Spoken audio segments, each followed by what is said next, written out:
Hello, everybody. Welcome again. Good morning. It's another beautiful day, an amazing day to thank God again. Today we'll begin to read Genesis chapter 39. I remain Wafai Elizabeth Martins. Bring your Bible and let's read together.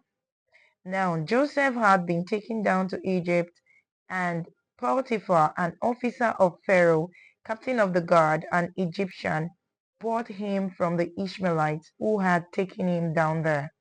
The Lord was with Joseph, and he was a successful man, and he was in the house of his master the Egyptian.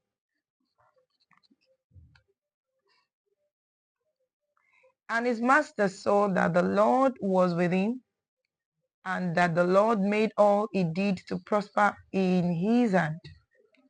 So Joseph found favor in his sight and served him.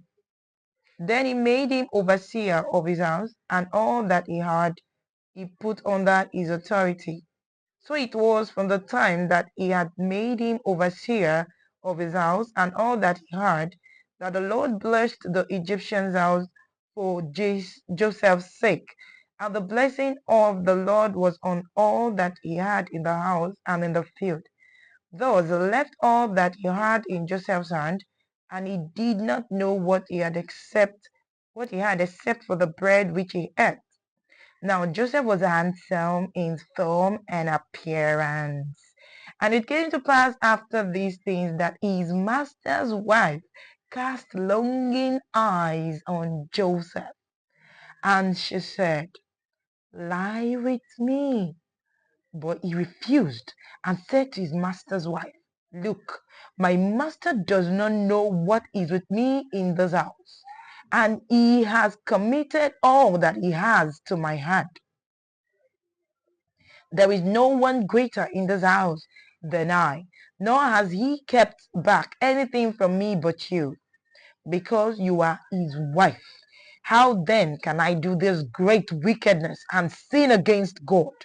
So it was as she spoke to Joseph day by day that he did not heed her to lie with her or to be with her. But it happened about this time when Joseph went into the house to do his work, and none of the men of the house was inside, that she caught him by his garment, saying, "Lie with me." But he left his garment in her hand and fled and ran outside. And so it was when she saw that he had left his garment in her hand and fled outside, that she called to the men of the house and spoke to them, saying, "See, he has brought in to us a Hebrew to mock us. He came in to me to lie with me, and I cried out with a loud voice. And it happened when he heard that I lifted my voice and cried out, that he left his garment with me and fled and went outside." So she kept his garment with her until his master came home. Then she spoke to him with words like this, saying, "The Hebrew servant whom you brought to us came in to me to mock me." So it happened, as I lifted my voice and cried out, that he left his garment with me and fled outside.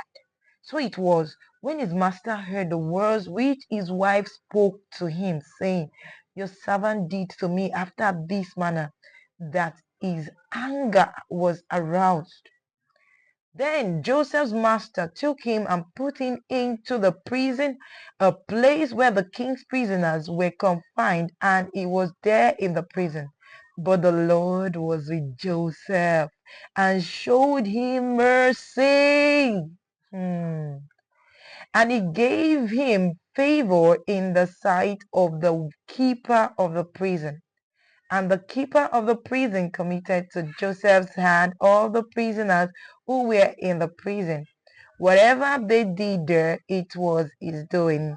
The keeper of the prison did not look into anything that was under Joseph's authority, because the Lord was with him, and whatever he did, the Lord made it to prosper. Thank you very much. God bless you.